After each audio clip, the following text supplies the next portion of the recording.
Would you please welcome the Montessori teachers to the stage, please?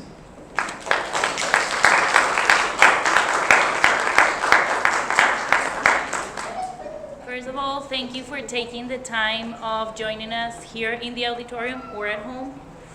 So, who was Maria Montessori?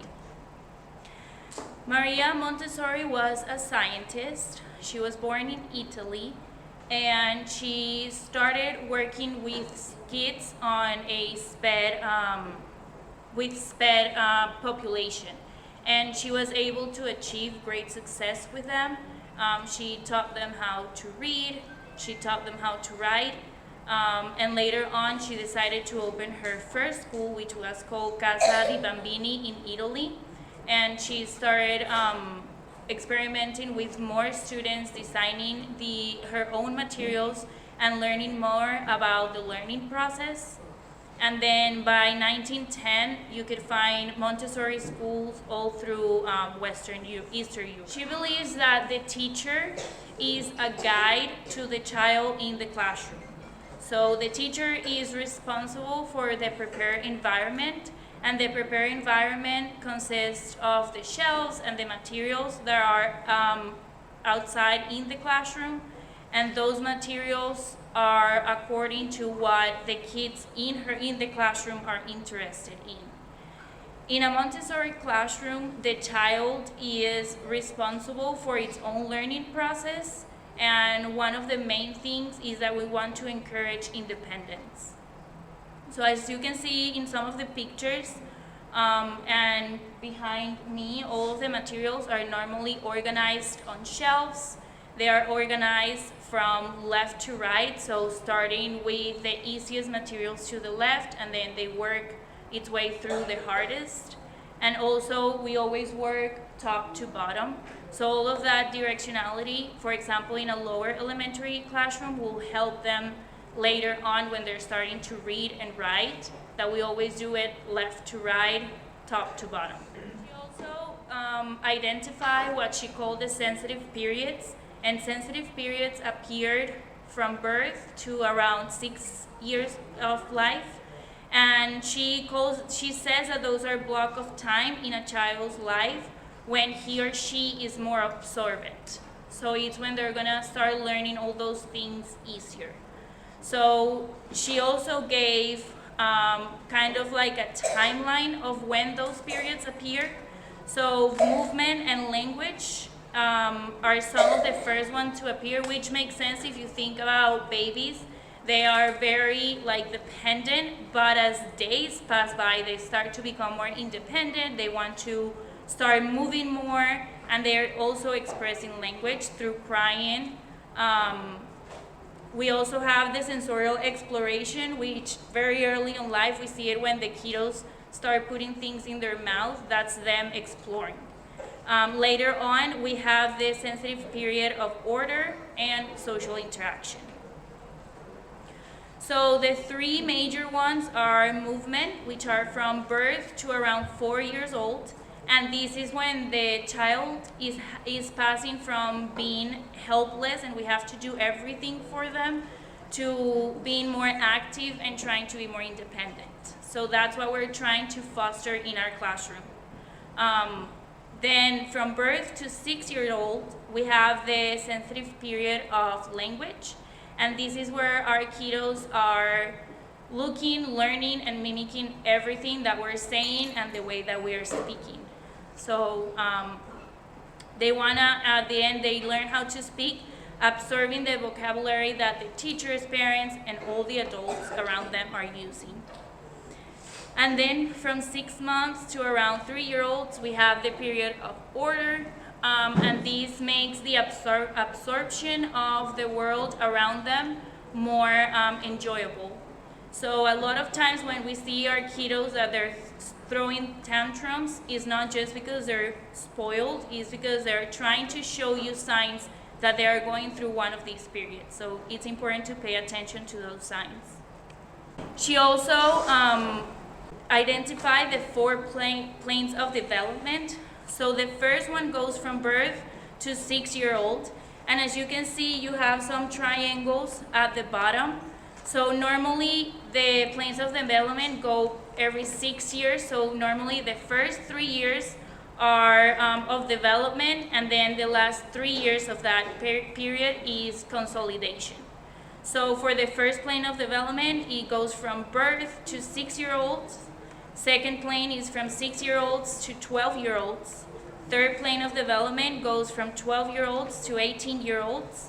And then the fourth plane of development is the last one and goes from 18-year-olds to 24-year-olds. So the ones that we here at school will be focusing on mainly is going to be the first plane of development, which is infancy and childhood. So our toddler classrooms and easy classroom are normally found in the infancy, which is birth to 6-year-olds.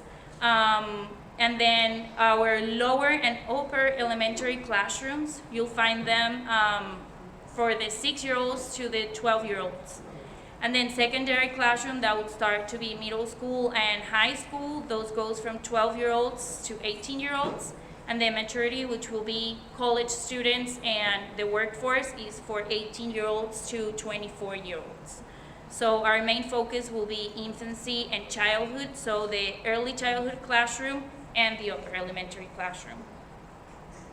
Now I'll leave you with Ms. Rodriguez, and she's gonna talk a little bit more about the differences between a traditional classroom and a Montessori classroom. Thank you. So I'm going to list some of the differences between the traditional and the Montessori classroom. So this is a quote from Montessori, Maria Montessori, that I liked. And, it says, "The essential things is for the task to arouse such an interest that it engages the child's whole personality." So it's something, every activity that Montessori schools has, it involves the whole child. Something that traditional classrooms sometimes don't have. So students fit, in a traditional classroom, students fit mold of the school.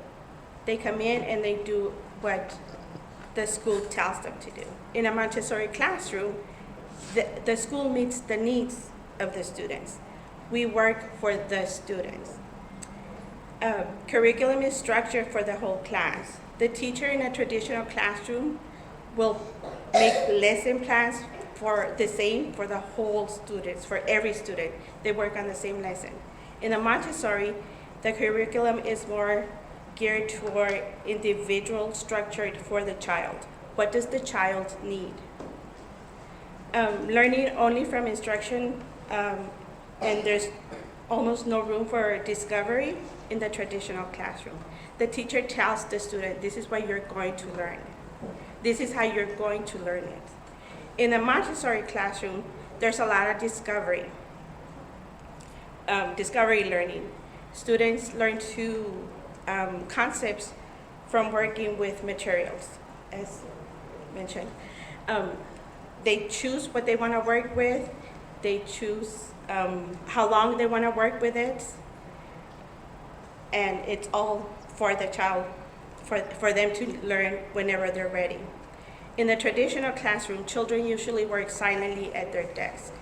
So if you've ever walked into a classroom, you see the students either in a row or in a circle, individually, in a chair, working by themselves, quietly, don't make noise. In a Montessori classroom, they walk around the classroom. They have the materials all around the classroom, and they can work with each other, speak, develop their vocabulary. And in the traditional classroom, teacher lectures. So just like I'm standing right here talking to you and y'all are just listening, that's the traditional classroom. In the Montessori, teachers are really just the observer. What is this child learning? What is he doing? What does he need? Do I need to change the material for him? Is he working okay? These are only some of the differences between the traditional and the Montessori classrooms. And so I'm gonna follow with Ms. Smith. She's gonna talk about early childhood class and practical life and sensorial. Hello, I'm Ms. Smith, and I'll be talking about the early childhood classroom. In an early childhood classroom, you'll find ages from 3 to 5 years old. So one component to the early childhood classroom is practical life, and it is like the focus and the starting point for Montessori curriculum. So it really lays the foundation for students to be independent in a Montessori classroom. So there are 4 major strands in the practical life curriculum. The first one is control of movement. So the students will work with the materials as you see behind us. There are various works that the students can do to work on their control of movement. So we have like scooping and transfer. So all those help with like fine motor skills, cut. They transfer water using small materials. So all those things just help the child control their movement, and also just control how they move their body. So they'll walk in a line or walk the line, and just having control over their body.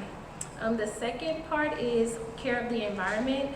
So that's just taking care of like your environment around you, not only inside but outside. So they take care of plants, they water plants, they clean the plant leaves. They also learn how to do things like wipe their nose, go to the restroom, tie their shoes. We have a dressing frame, and it's multiple, but these just show like how they can button their shirt up, zip their shirt up, and we have tying ones as well. And then we have self-care of person. And then grace and courtesy. So just everybody getting along in the classroom. We have things like peace lessons, where if students aren't getting along with each other, they'll come together and they'll like come to one part of the classroom, and they'll have like a peace offering. It could be like a flower or just something to show, you know, that they've come together and resolved their issue. And a second part that I'm going to be talking about is the sensorial curriculum, and these are centered around the 5 senses, so visual. Everything in the Montessori curriculum is aesthetically pleasing, so you'll see like bright colors. The materials are just attractive, so the students can, you know, be more attracted to them and want to work with them. So here on the presentation, I have the red rods. So with those materials, the students, they just work on visually discriminating the size, and they just put them in order. But it takes a lot of concentration to be able to do that. The next one is auditory. So the students will just be discriminating different sounds. And also with those materials comes language development. So they're actually, you know, using the language that goes with the materials. Tactile. So with tactile, the students are getting the chance to just feel like the textures of things, and they're also getting that language like this is rough, this is smooth. Olfactory, that is, okay, so that is smell. So the students are also getting more vocabulary with smelling. So they'll smell like something sweet, something that doesn't smell as pleasant, but they're still getting all that vocabulary. And then gustatory, where they're tasting. So those are the 2 components that I'll be talking about, and I'm going to turn it over to Ms. Rodriguez again for math and language arts. They also, in Montessori, for mathematics, it's a lot of hands-on material. Like everything is hands-on. And one of the reasons for it is because of the sensorial. They want to learn from head to toe. And like Maria Montessori said, what the hand does, the mind remembers. If the hand doesn't do it, it's very hard for the child to remember it. You know, we talk, and they might remember 2 out of the 10 words that we said. But if they're actually doing it, they'll remember it more. So in early childhood, they begin with linear counting, going to the decimal system place, and then finally memorization. They start very basic, exploring the material, but they're learning place value, they're learning length, they're learning space, and they don't know that they're learning it. So very hands-on. The child is encouraged to physically hold the materials. Like I said, over and over as many times as they need it until they learned the concept. So if they're learning to count 1 through 10, they're using that material as often as they need it. They might need it once, they might need it twice, they may need it for a week or two, but they keep using that material hands-on. And at an early age, they understand how much space objects take up and organize number in their heads. They also advance in the material at their own pace. As the teacher, we don't tell them, oh, okay, let's start adding now 2 plus 2. Well, the child's not ready to add 2 plus 2. He still needs to learn how to count. And so that's how the mathematics works. In the pictures you see, the rods, they go from like this size to this size. And if you think of the small kids, you know, this for us, it's huge to them. So they're learning the difference between small and big, or small and large. And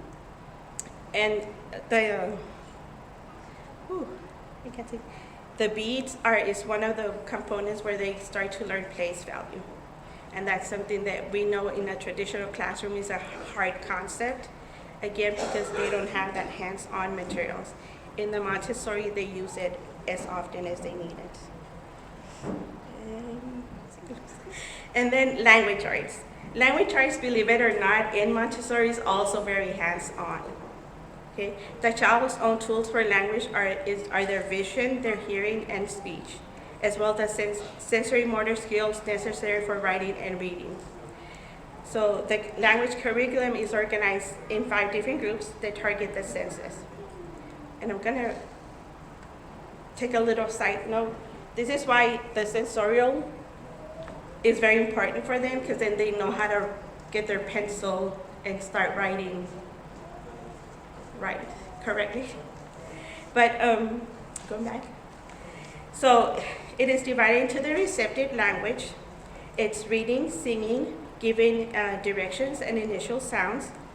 And also the expressive language. They show and tell, and they are sharing at circle time. They have pre-reading activities that help with their visual discrimination and concept development. Very hands-on, as you see in the picture, like that sandwich of the peanut butter. You say, why is there a peanut butter there? Well, they're learning to do sequencing, right? What's first, what's next, what follows, what's last. And then, because I'm sweating, Ms. Bedine, she's gonna do cultural. I'm sorry, girl. Hi. So another component of the Montessori method is cultural. Within cultural, the kids will learn about botany, geography, history, and zoology. And so having gone through 2 wars, Maria Montessori was a big advocate for world peace herself. She believed that peace could be taught and that children's education was the key to future peace. In cultural studies, the kids will be exposed to different cultures and traditions, and this will help mold their understanding and empathy to other people, places, and differences amongst them and the rest of the world. So in my slide, you see cultural studies in Montessori teaching is to expose the child to the big world. This allows them to develop a deeper appreciation and understanding of others, cultures, and their surroundings. Cultural is made up of natural and social sciences. So in botany, they experience learning to love, care, and respect for nature. So there'll be lots of plants in the classroom, and they'll learn how to take care of them. They'll be learning the parts of the plant. And then in history and geography, the foundation of who we are in society, where we come from, and the diversity in other cultures around the world. In zoology, the students will be studying animals, their anatomy, what they eat, how they live, and this begins with vertebrates and invertebrates. I leave you with one of the quotes that I personally loved. It says, "We shall walk together on this path of life, for all things are part of the universe and are connected with each other to form one whole unity." Maria Montessori. In my second slide, you get to see a few pictures of each component to cultural. So in the first one, under botany, we have our instructor explaining the differences between plant and animal. And then in the bottom, you get to see puzzles, but these are leaves, so they work on shapes, positioning, so they enhance their concentration skills. In history and geography, you have two pictures. In the first one, there is the hemisphere puzzle map. And then in the bottom, it's the classification of air, land, and water. And in the third one is zoology. So we see the instructor giving us a lesson of meat and plant eaters, so they're sorting. And in the bottom is the reptile puzzle, which is this also includes language components embedded in zoology. Next is lower elementary classroom, and this will be presented by Ms. Vega and Ms. Villa.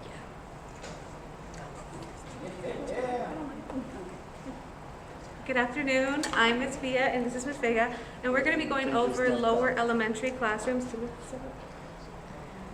No, I think we got it. So normally lower elementary classrooms include 1st through 3rd grade, but because we will be starting next year, we will start off from 1st through 2nd grade. Now that our students are ready to go to the lower elementary and they complete their sensorial and mathematics on the lower elementary, the mathematics include 4 strands of the Montessori, which it goes from facts, which it might sound just the basic memorization of how to add, subtract, multiply, and yes, in 1st grade and 2nd grade they will be able to divide as well. Then it comes with the operation, which is just process oriented, and they learn how to go from step 1 through many steps just to accomplish that fact or that operation. Then the students learn how to do fractions, which introduce numbers that are less than 1 unit, and then go to decimals, and that is always represented with geometry. And the last one will be the linear counting strand, which it includes scheme counting and multiplication, and the cube change, they learn how to multiply and then power up the numbers. In here, there are some examples of how they learn with the number rows, how to add, how to multiply, and then how to subtract, and then how to divide. And they are literally seeing, like, for example, the million, the green picture that you see there, like how big is that million? They are not only represented with the digits visually on a paper, but they are actually seeing the amount, which that makes a huge difference by learning mathematics, because you are learning by hands-on. And for language arts, we have about 5 strands too. It starts off with the history of language. So that starts off in Montessori, we give grade lessons. And the 4th grade lesson is the story development of written language. We start learning about how language started, how it is being used, and how it was used out many, many years ago. Ancient forms of writing and other forms of communication. We do the basic things that we do normally, but like Ms. Rodriguez mentioned, this is all hands-on as well. So we do grammar, sentence analysis, word study, mechanics. So for grammar, it's parts of speech. On to the right, you can see that the different parts of speech have different signs, and they are represented by different colors and shapes. We learn the story of language. So I mentioned sentence analysis. That means that we are creating sentences and decomposing sentences by identifying the different elements, the predicate, the subject, the direct object, indirect object. Then we go into word study. So that's just like compound words, prefixes, suffixes. And like I mentioned, this is all hands-on. Normally we're writing down all these things with language arts, but in reality, we are actually holding these different things. Mechanics, spelling, punctuation. We are identifying, again, the different parts of speech. Up on the right, on the top, you can see that these are different sentences, and the students are able to identify the different parts of speech. For cultural, biology is the combination, so Ms. Belli mentioned the botany and zoology. So botany and zoology is together to create for biology. So we learn about the 5 kingdoms of life, zoology, the 5 kingdoms of animals, external parts, body functions, research of all types of animals, botany, biological classification. We also mentioned geography.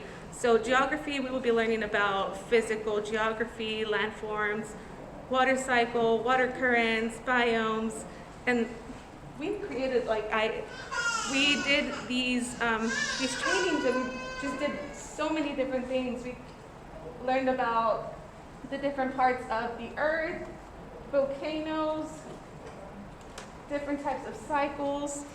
Then we learned, like I mentioned, the great lessons, history. So we learned about the great lessons, how time is, the difference of day and night, different days of the week, months, calendar, season changes, early civilization, family trees. We start getting the students to identify their family trees, and then different eras and events. So these are just examples of what we learned about. And on the bottom, I believe it's a timeline of the written language. We learned about the 5 kingdoms, geography, and then different history. Thank you.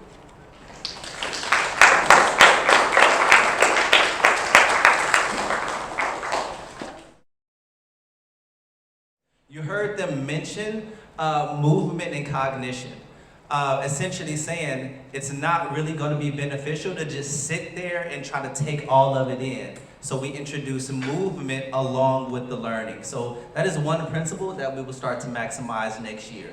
A lot of movement along the classroom, a lot of movement around the campus to support with their learning. Also, choice.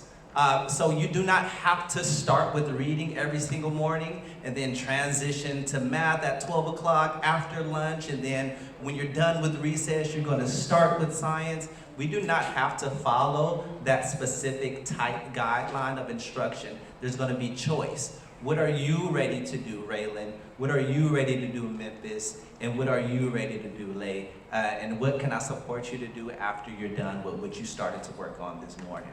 So choice, interest. So teaching the concepts in an interesting form. If we're able to maximize on what students are interested in, then they'd be more likely to want to engage in the learning. We try to avoid extrinsic rewards. And so, although we are a part of Dallas ISD where we have to give grades and progress and track data, we try to steer clear of the extrinsic rewards, try to make you motivated internally to where you're not too caught up on grades and what your data says and getting a treat because you're lining up quietly or however you're supposed to be lining up on. So we want you to be motivated intrinsically, not necessarily motivated by an extrinsic reward.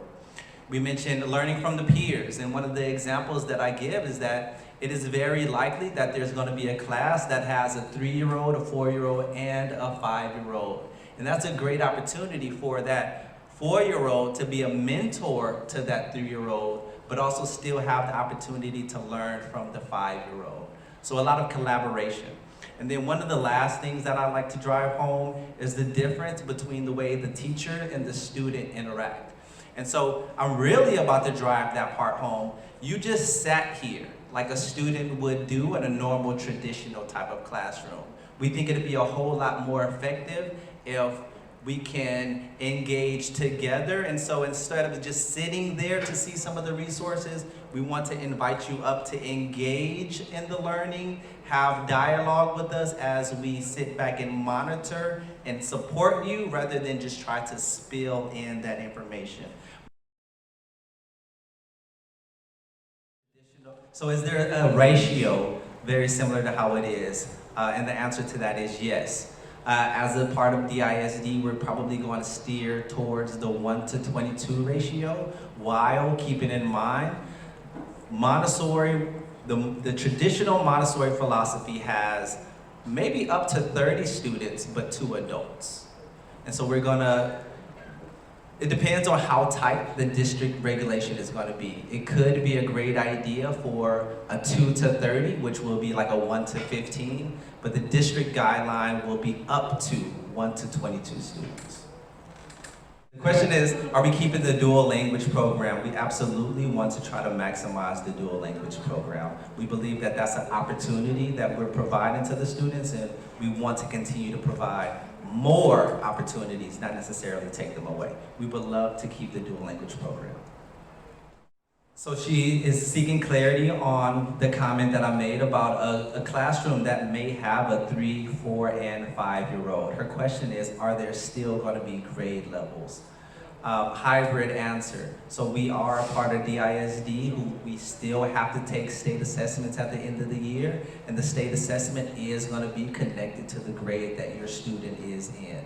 So your student is going to be in 2nd grade next year, but your student will have the opportunity to work on 2nd grade content, have the ability to work on some of that 1st grade content to strengthen her foundation, but when she's ready, she's going to still have the availability and the exposure to work on 3rd grade content as well. So her question is, if students are working at their own pace, how can we ensure that they're going to be ready for the assessment at the end of the year?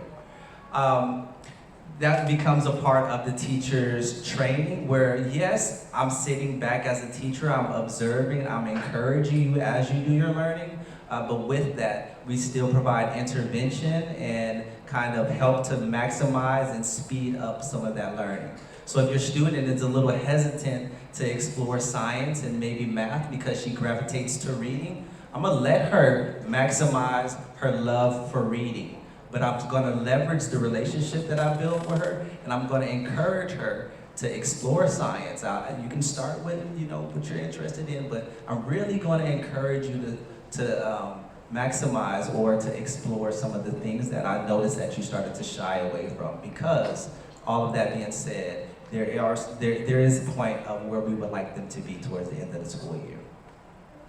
In the instance that they are not successful on those assessments, again, we want to take away the extrinsic reward. So if they're not successful on that assessment, we're not trying to hang the data over their head. We're not trying to make them feel bad about a number that they obtain. The data will be what the data is. Wherever you are, we'll be ready to maximize and just kind of continue to push you forward.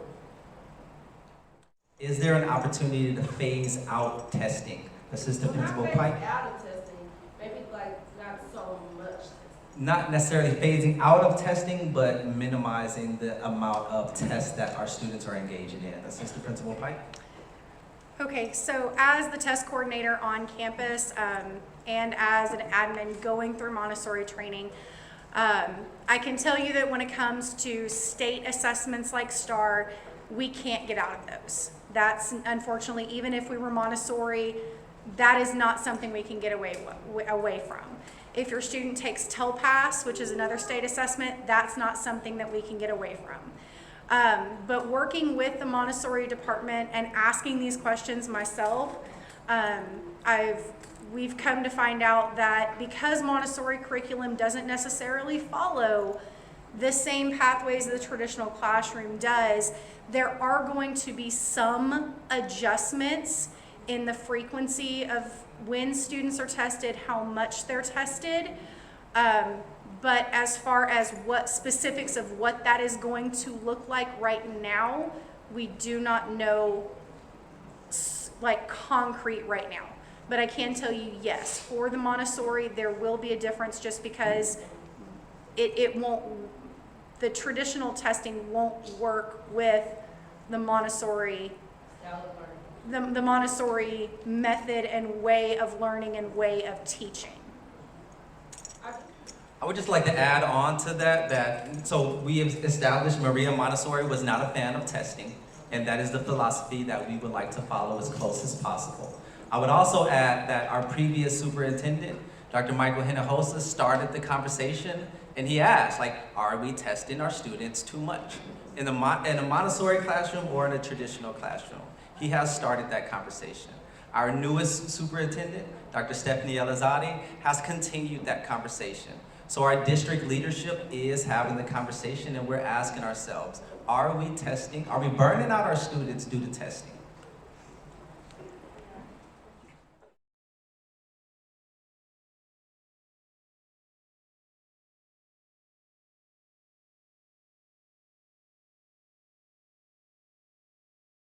Did I get it? Did I get it? Good.